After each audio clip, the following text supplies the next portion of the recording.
within hours of being announced as the running mate for Kamala Harris. Tim Walz has already been accused of stolen valor.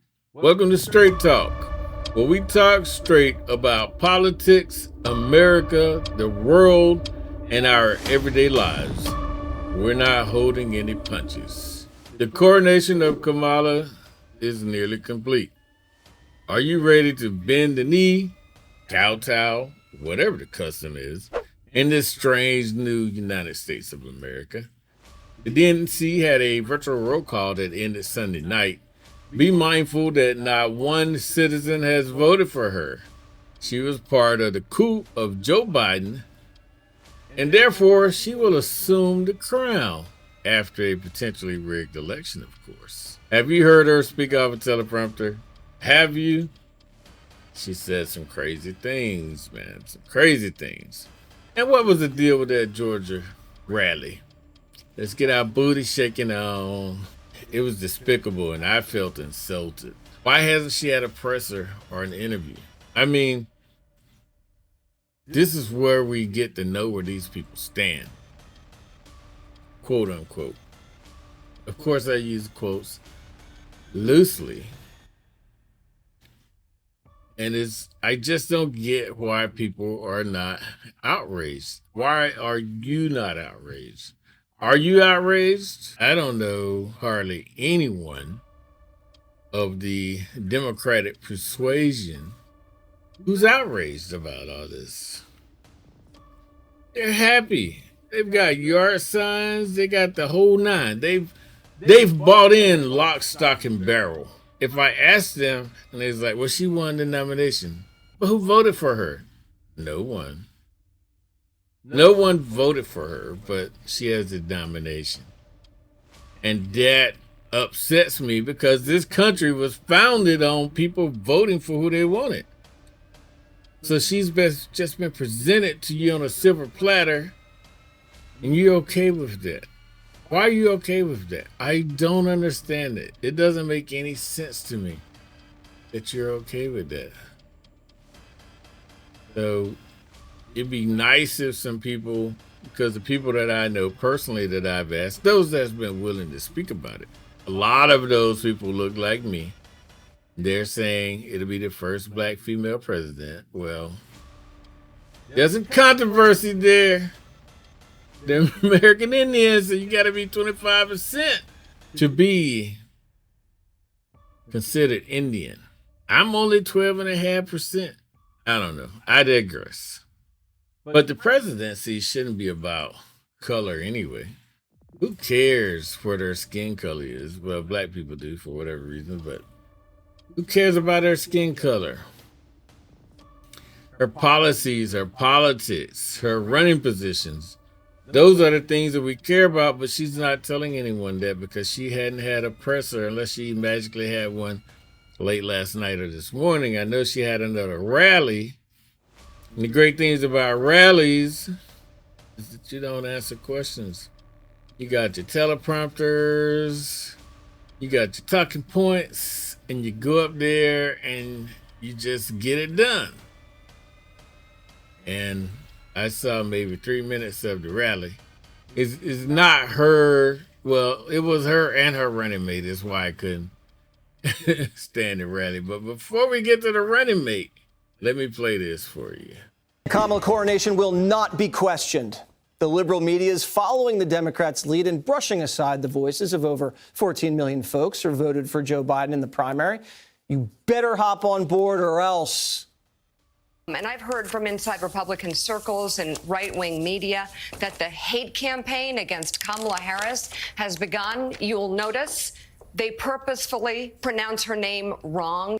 If now the country is offered all of Joe Biden's policies with someone who's essentially half his age and they can't get over the line, what does that say about the American people and our willingness to have a black woman as our president? We hear all of what we know are going to be a lot of misogynistic, sexist, racist attacks on her. We got to be ready. So are you all ready? Are you ready?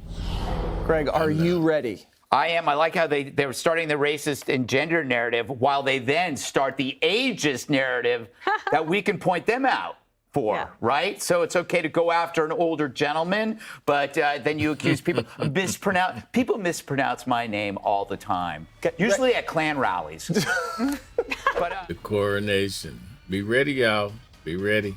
And see, and I'm from Georgia. I can use the word y'all. I will put the link to that video and the articles and things I'm going to show you down in the comments so you can go check them yourself. The next thing I'm going to show you here, let me gear it up. DNC and DNCC chairs announced results of the nominating petition call. This is where the actual coronation itself is taking place inside the DNC, and that saying that she's qualifying, but she's the only one qualifying for the ballot because the delegates petitioned to put her on the nomination because she got Joe Biden's delegate. You voted for Joe Biden, but now in November, you're going to be voting for Kamala Harris. And it's like, wow. Anyway, I will put this also down in the show notes down in the description so you can go read that on your own. Vice President Harris, see, I called her Vice President, announced a running mate, Minnesota Governor Tim Walz. I would initially please, like a veteran like me, a war veteran. Then I Googled him. Whew. This guy skirted a deployment. Now he wants to be the Deputy Commander-in-Chief? Heck no. Why did he wait so long to deploy the National Guard after the Floyd incident? You knew once the pictures of that cop with his knee on Floyd's neck got out, it was going to be a riot. Anybody could have told you that. So why did you wait to deploy the National Guard? Especially having been a member of the National Guard. The National Guard doesn't mobilize like that. They're mobilized like my paratrooper buddies and I used to do when I was in the 82nd Airborne. But even then, you know, it takes time to mobilize the DRF 1, 2, and 3. That's the Division Ready Force.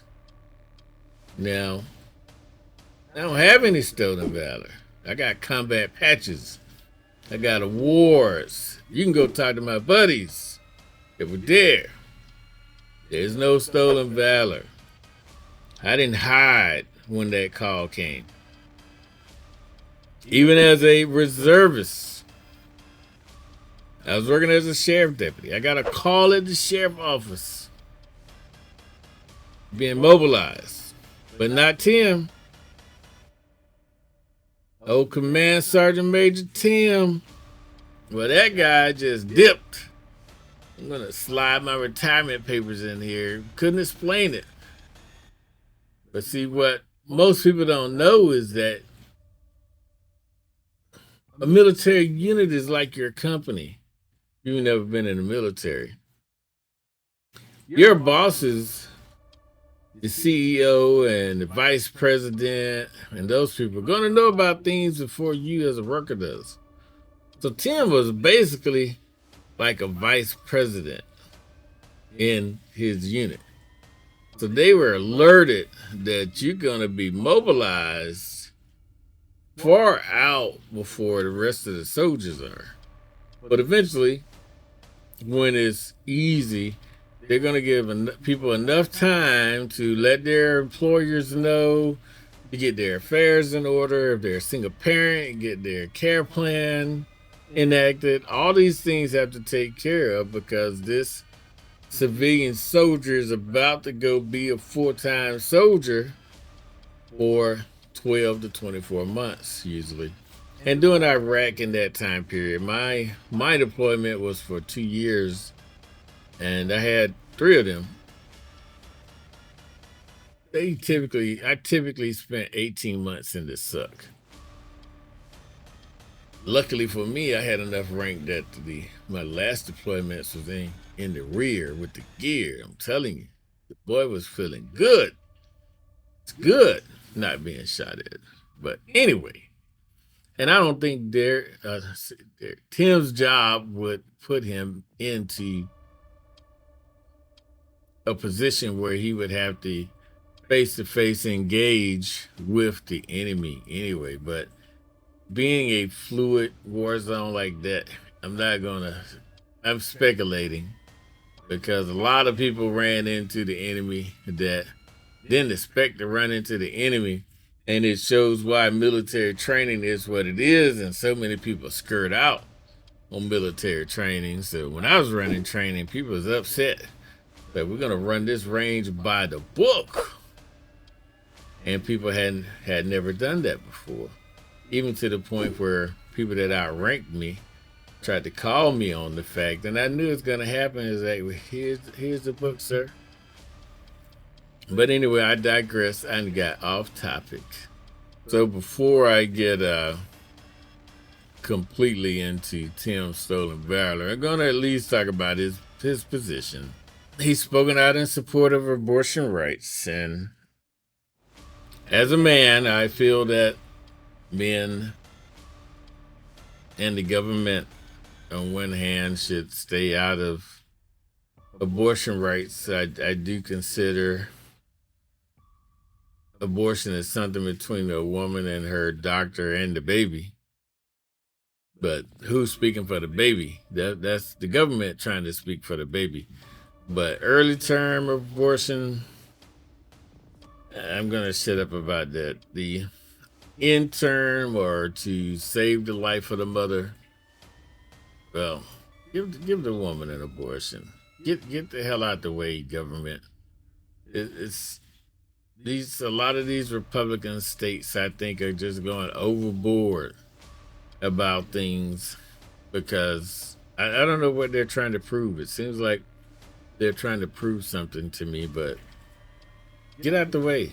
Get out the way. It's none of your business. But so Tim had a position on abortion and signed a bill that shields patients that are traveling to Minnesota for abortion care. Well, okay. Climate change. Oh, man. Climate change. The same people that are telling us to get electric cars and all of this stuff, telling us to turn the ACs off for brownouts. Really? Seriously? Get out of here.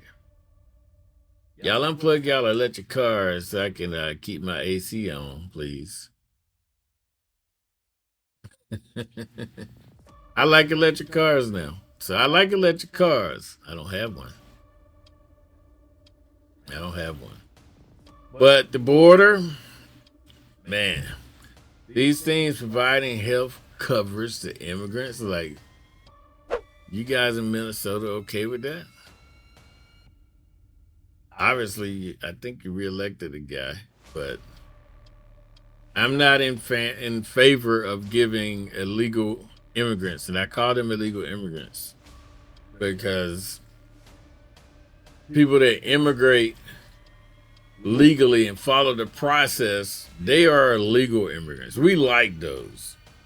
Those people that don't follow the process and cross the Rio Grande or sneak in other ways, we know. I don't like those. But I like the border wall. I've been to a lot of countries carrying rifles, and all those people cross their border, see what happens. They trying to put you in the dirt. Sometimes just leave you on top of the dirt. So why can't we defend our border? Why are we one of the few countries in the world that allow you to cross the border easily? Israel, Gaza, well, I'm going to skip that one because a lot of people don't like my views on it, especially being a former combat soldier, but we'll come back to that one in some other podcast. gun control. This guy is a military guy, but now he wants gun control. He was doing great, and then some things happened, and now he signed anti-gun control measures. Universal background checks. Well, I'm kind of okay with that, but this red flag laws, man, if a doctor says you're crazy, well, hell, let's take a doctor or psychiatrist. Psychiatrist is a doctor. Say you're crazy, let's take your weapons. You don't need a gun. You might go do something wrong, and then people are going to say that people like me are at fault because we got guns. Heck no. Guns do not kill people. People kill people. So, if you believe in the Bible, people have been killing people since Cain killed Abel. If you believe in evolution, people have been killing people since caveman A saw that caveman B had a woman and he didn't, or had a deer and he didn't, and he went over there and whacked him upside the head with the biggest rock he could carry so he could partake of said woman or have him some good roasted venison. So people kill people. Always will. You take the guns away, then there's knives, there's cars, there's rocks, there's hands. A hand is the oldest weapon on the planet. I didn't look into the economy thing so well, but we already know Bidenomics. Bidenomics. We don't want any more Bidenomics. And some of these things about, I didn't read this.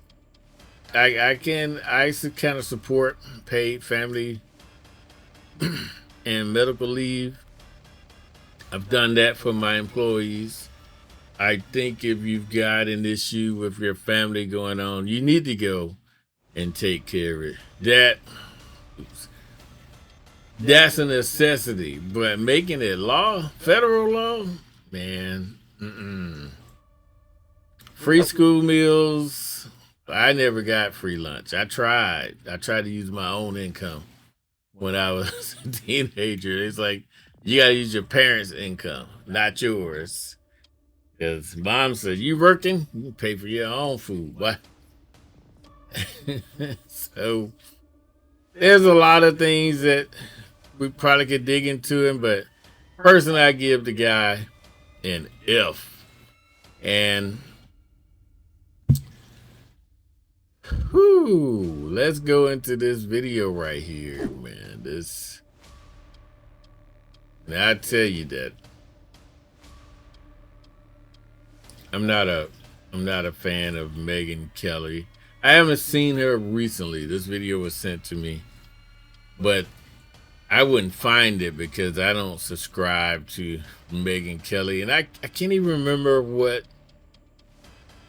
Just I didn't like most of the Fox News folks when she might still be on Fox. I don't think so, but I didn't like most of the talking heads on Fox, and I'm conservative leaning. You may call me to the right of what most of the politicians you see in DC. I was a Tea Party conservative, Tea Party Republican, Tea Party conservative.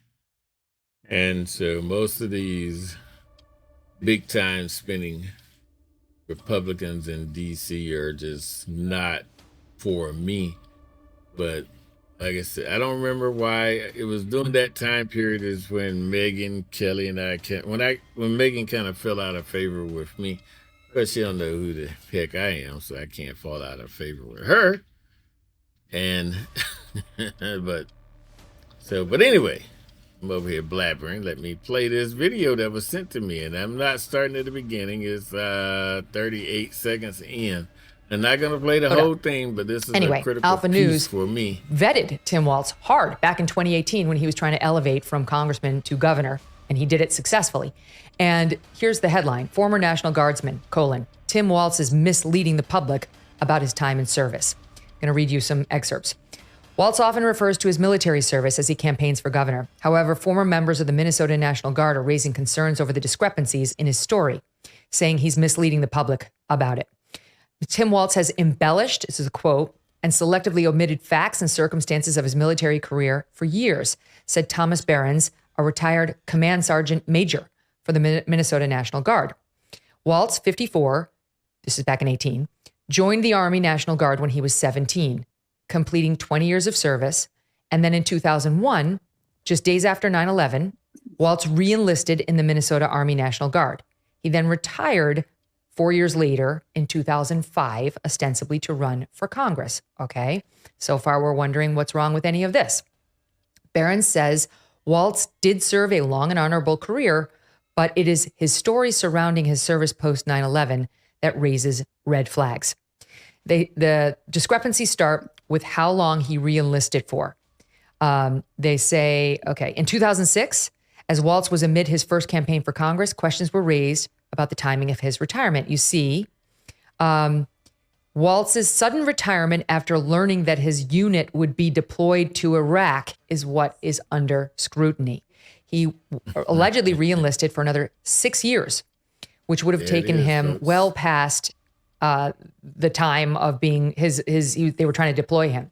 He would have had to stay. He would have had to go and be deployed. And suddenly he got out of it a couple of years early. And what they say is that he quickly retired after learning that his unit, Southern Minnesota's 1-125 FA Battalion, would be sent to Iraq. For Tim Walz to abandon his fellow soldiers and quit when they needed experienced leadership most is disheartening, and it dishonors those brave American men and women who did answer the nation's call and continue to serve, fight, and unfortunately die in harm's way. The governor, or the then congressman, came out and defended this report at the time, saying, after completing my 20 years in 2001, I re-enlisted to serve for an additional 4, right, which would have taken him to 2005. And I retired the year before my battalion was deployed in order to run for Congress. Then Alpha News goes on. However, official documents from the National Guard contradict that story. According to his report of separation of military service, Walz re-enlisted for 6 years. 6 years, not 4, as he claimed. And his service obligation was not complete until September 2007, which was after his unit was deployed and went. The allegation is that he got out of military service. He did not want to go to Iraq. And then he lied about the circumstances around it. Here is Tom Behrens, who I mentioned just a moment ago, speaking about this. I'm not going to play Tom. Like I said, all the links to this content will be in the description below. But man, what was he thinking? He didn't think anybody was going to find this out. Did Team Harris look into this guy? Did they really dig deep into this? Maybe they looked at it and said it's okay. Fewer and fewer Americans have military service nowadays. In the political circles, there's even less. So I'm almost willing to bet that there's no one at the upper levels of the Harris team that vetted Tim realized that this is an issue. Then again, with all the things they've said about the military over the years, they probably just didn't give a dang. Who knows what the answer is there, but for me, it's a major issue. For me, it's the largest issue of all the issues that he has. But that's me, retired military guy. So for us, it's a big damn deal. For you, may not be a big deal. Anyway, let's move on to the over here. Bring this up. So just to show you, I don't want to say just to show you. I don't want to say I'm apolitical. I'm conservative leaning, as I mentioned earlier, but I'm also a straight shooter. That's why we're calling this straight talk. This is the don't hold the punches zone. My punches, the next ones I've got are shooting at the Republicans because Missouri tried to get Donald's Big Cheeto Trump sentencing moved until after the election. Duh. What about appeals court, New York State Supreme Court, appellate, all these things? For me, there's a lot more layers before we get to the Supreme Court. And if I'm wrong, let me know in the comments. But how dare they try to get a criminal trial in New York changed? I know why they're worrying about it. I know why they're worrying about it. Because what happens if Trump goes to jail, then wins the White House? How would you feel about that? I'll be laughing and crying at the same time. Maybe not crying as much as I would if Harris won, because that would mean 4 more years of Bidenomics, more high grocery prices, more. Wait, I went and bought a 5-pound bag of sugar this morning. Yet it was only 4 pounds. And it was double what I remember the cost of being a few years ago. And it's like, wow. It was amazing. Anyway, more cost of the fuel pump, housing costs, everything in the world the cost of everything in the world has increased. But the inflation adjusted wage of the average American worker has remained flat for the last 50 years. Flat.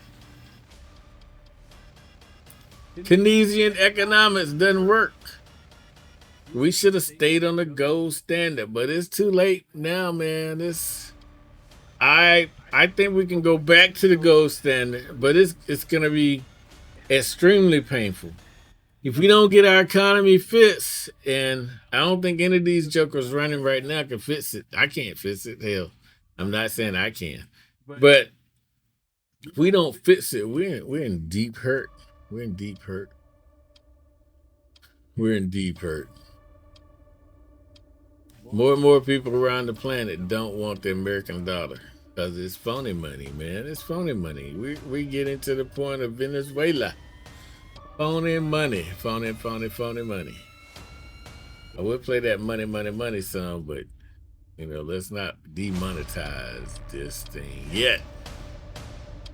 Anyway, folks, I'm out. If you enjoyed this, like, subscribe, click the bell, and share this with your friends and your enemies. Thank you. Have a great day.